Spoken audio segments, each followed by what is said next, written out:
안녕하세요. 에이브입니다. 반갑습니다. 최근에 테슬라 주식이 고점 대비 24%가량 떨어지면서 충격을 주고 있죠. 이건 뭐 코스피, 코스닥도 아니고 미국 기업이 이래도 되나 싶을 겁니다. 그러면 테슬라 주식 폭락의 근본 원인과 향후 전망, 그리고 우리가 고인플레이션과 세계적인 경제 위기를 맞이하여 효과적인 투자 및 자산 관리로 어떻게 이 위기를 기회로 바꿀지 알아보도록 하겠습니다. 아시다시피 최근 7월 22일에 테슬라의 실적 발표가 있었죠. 실적 발표 후에 하루 만에 14.5%나 주식이 빠졌어요. 정말 충격인 거죠. 이제는 300달러 선을 위협받을 정도입니다. 그런데 실적만 놓고 보면 2분기 매출액은 282.4억 달러로 시장 전망치인 258.1억 달러를 상회했어요. 이상하죠? 기대 실적보다 좋은데 사람들은 오히려 주식을 더 사는 게 아니라 팔았으니까요. 그 이유는 수익성 지표와 미래 프로젝트 지연에 있어요. 테슬라는 2분기 동안 48만 126대 신차를 팔았어요. 신차 판매량이 25%나 증가했죠. 다만 이게 사람들이 테슬라 차량이 좋아서 산 게 아니라는 거예요. 파격적인 할인 및 그 프로모션 때문에 산 거예요. 쉽게 비유하면 신규 아파트 단지에 중국집 차려서 장사가 잘 되고 있었어요.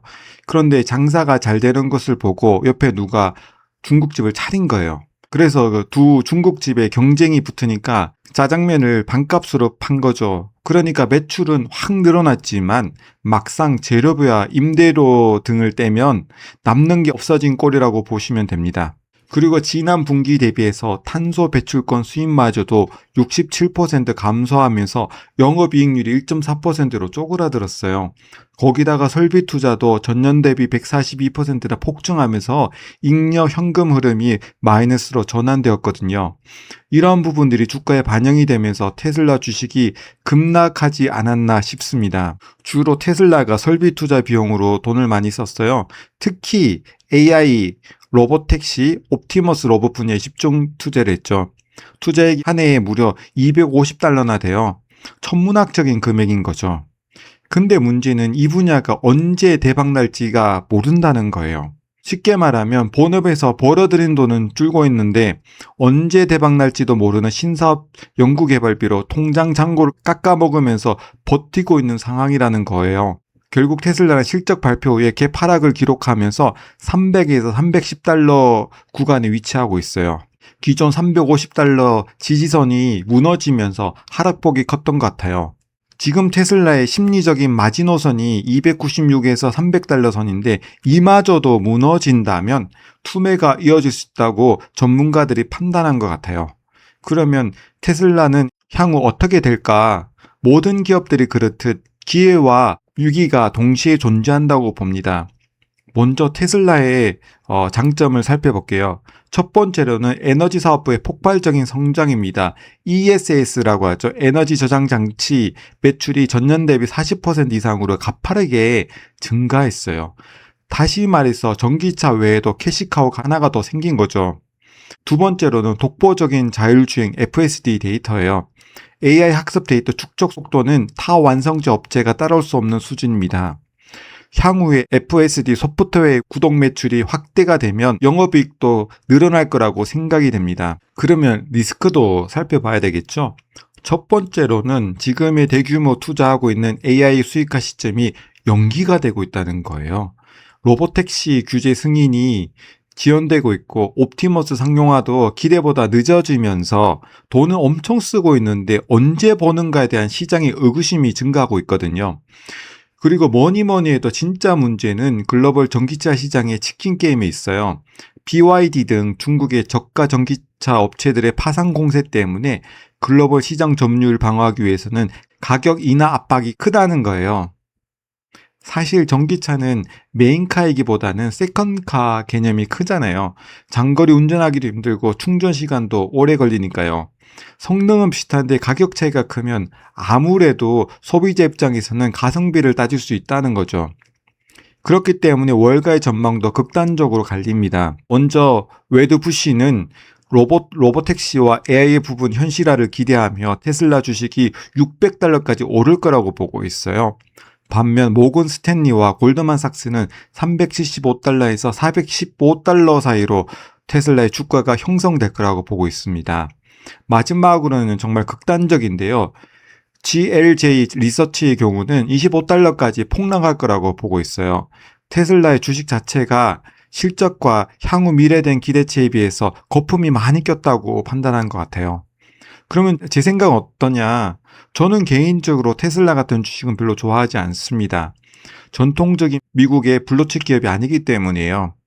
블루칩 기업으로 정의하기에는 기본적인 재무와 기업 구조적인 요건에서 치명적인 결격 사유가 많기 때문이에요.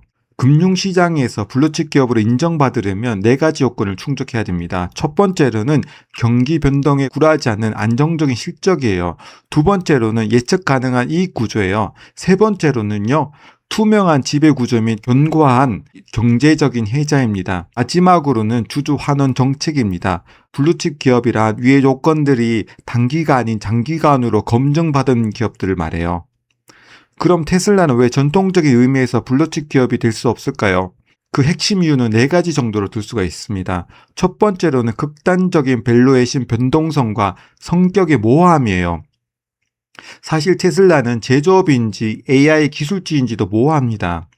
블루칩 기업의 핵심은 예측 가능한 현금 흐름인데 현재 테슬라는 다른 완성차 PER에 비해서 최대 10배가량이 높습니다. 주가에 자율주행과 로보택시, 휴머노이드의 미래 가치가 이미 반영이 된 거죠.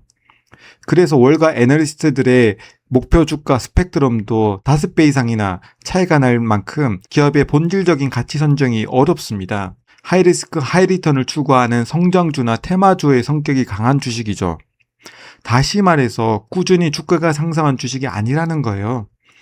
두 번째는 본업인 전기차 경쟁이 심하고 마진을 압박받고 있다는 거예요. 전통적인 블루칩 기업은 거시경제 악화나 인플레이션 상황에서도 가격 결정력을 행사해서 이익률을 방어해요. 반면에 테슬라는 BYD 등 중국의 후발주자들의 무서운 추격으로 인해서 지속적인 가격 인하를 단행해야 했고 그 결과 하드웨어 영업이익률이 크게 흔들렸습니다. 순수 전기차 판매량 기준으로 시장 지배력을 위협받으면서 압도적 장기 독점력을 지닌 전통 블루칩의 입지가 흔들리고 있어요. 세 번째로는 미완의 AI 신사업과 법적, 제도적 리스크입니다. 약속된 로드맵의 지연이 되고 있다는 거죠. 미래 밸류에이션을 받쳐주는 핵심인 FSD 및 완전 자율주행 기술, 그리고 로보택시 상용화는 기술적인 또한 규제적인 장벽에 끊임없이 직면해 있습니다. 기술 완성도와 법적인 책임을 둘러싼 분쟁도 해결되지 않고 있고요. 사고 발생 시 책임 소재 규명과 국가 규제의 승인 절차 등의 실적화가 되기까지 풀어야 될 불확실성이 많다는 거예요. 다시 말해서 테슬라는 확정된 현금 흐름이 아니라 가설에 기반한 기대감의 가치가 상당 부분 매여있는 구조라는 겁니다. 마지막으로는 주주 환원 및 자본 배분 정책의 부재입니다. 전통적인 블루칩 기업의 상징 중에 하나는 배당 지급 또는 꾸준한 자사주 매입 소각을 통한 확실한 주주 환원입니다. 공격적인 설비 투자 및 AI 인프라 투자가 지속되어야 하는 성장 단계의 특성상 테슬라는 현금을 배당으로 돌려줄 여력이 부족합니다. 쉽게 말해서 안정성이 떨어진다는 거죠. 지금까지 테슬라에 대해서 살펴봤는데요. 저는 개인적으로 성향상 테슬라와 같은 주식은 추천하지 않습니다. 저는 최소 10년 이상 보유할 기업을 장기주로 가지고 있을수록 기업의 가치가 상승해서 꾸준히 주식 가격이 오르는 기업들을 선호하거든요. 요즘은 고금리, 고인플레이션 시대이잖아요. 이러한 경제 위기 상황에서 수혜를 볼 것으로 예측되는 미국의 블루칩 기업 탑3를 알려드릴게요. 첫 번째는 마이크로소프트입니다. 대체 불가능한 디지털 톨게이트를 가진 기업이죠. 기업 필수 소프트웨어 오피스 365와 클라우드 시장을 지배하고 있습니다. 물가가 올라도요, 기업은 MSA 서비스를 끊을 수가 없잖아요. 강력한 가격 결정력을 행사하고 있어요. 수천억 달러 현금성 자금을 보유해 고금리 시기 이자 수익이 늘어날 기이한 구조를 가지고 있죠. 쉽게 비유하면 고속도로 톨게이트와 같다고 보시면 됩니다. 기름값이 오르든 통행료가 오르든지 간에 고속도로를 타려면 톨게이트 비용을 지불해야 하듯이 기업들이 사업을 하려면 MS의 구독료를 낼 수밖에 없는 구조라는 거죠. 두 번째는 월마트입니다. 물가가 올라갈수록 손님이 몰리는 고물가 최대 수혜주이죠. 인플레이션으로 생활비 부담이 커지면요, 고소득층 소비자까지 상대적으로 저렴한 월마트로 발길을 돌리게 됩니다. 식료품 중심의 유통구조 덕분에 경기 침체 시에도 매출 안정성이 매우 뛰어납니다. 우리나라로 치면 경기가 힘들수록 사람들이 다이소를 찾는 것과 같은 이치라는 거죠. 그리고 월마트의 장점은 공급망 지배력입니다. 세계 최대 유통망을 바탕으로 제조업체와 가격 협상에서 우위를 점하고 있기 때문에 원가 상승 압력을 최소화해서 이익률을 방어할 수가 있습니다. 마지막으로는 일라이 릴리입니다. 경기를 타지 않는 비만과 당뇨 치료제의 독점 기업이죠. 마운자로와 젯바운드로 글로벌 비만 치료제 시장을 독점하고 있습니다. 경기 침체나 고금리와 관계없이 당뇨의 필수적인 치료제를 독점하고 있기 때문에 가격을 올려도 수요가 줄 수가 없는 구조입니다. 쉽게 말하면 동네 하나뿐인 약국이라고 보시면 됩니다. 그럼 고금리 인플레이션 시대에 포트폴리오 자산 배분은 어떻게 하면 좋을까요? 저는 미국 블루칩 주식을 장기 보유하는 것을 추천합니다. 조금 전에도 말씀드렸다시피 미국의 우량 주식의 경우에는 시간이 지날수록 기업의 펀더멘털이 좋아지기 때문에 장기적으로 주식을 보유할수록 주가가 오르는 구조라는 겁니다. 두 번째로는 유동성 자원으로는 미국의 T빌 및 MMF를 보유하는 것을 추천합니다. 미국의 T빌의 장점은 1년 이내의 짧은 보유 기간과 안정적이면서도 금리가 3.7에서 4%가량이나 된다는 거예요. MMF는 하루만 맡겨도 금리를 주고요. 만기 1년 이내 국공채나 양도성 예금 증서, 기업음, 콜론 등의 신용 등급이 매우 높은 단기 금융 상품에만 투자하기 때문에 안정성이 높아요. 금리도 연 3.2%에서 3.5% 수준으로 높은 편이기 때문에 단기적으로 자금을 관리하기에 적합합니다. 그리고 마지막으로는 금을 보유하는 것도 추천합니다. 물론 선물은 절대 하지 마세요. 해외 코맥스 금 선물 시장의 레버리지가 20배나 껴있기 때문에 저는 개인적으로 위험하다고 생각합니다. 그래서 금은 실물로 사는 것이 좋다고 생각해요. 금의 대표적인 장점은 추적이 불가능한 비과세 자산이기 때문에 상속 및 증여에 유리하죠. 또한 금은 매수할 때를 제외하면 보유세나 양도소득세가 전혀 없어요. 다시 말하면 합법적인 절세 자산이라는 거예요. 금융소득 종합과세에 합산되지도 않고 장기 보관 후에 자녀에게 현물로 물려주더라도 정부가 거래 내역을 실시간으로 추적하기 어렵기 때문에 자산가들이 자산 상속의 수단으로 가장 선호하고 있어요.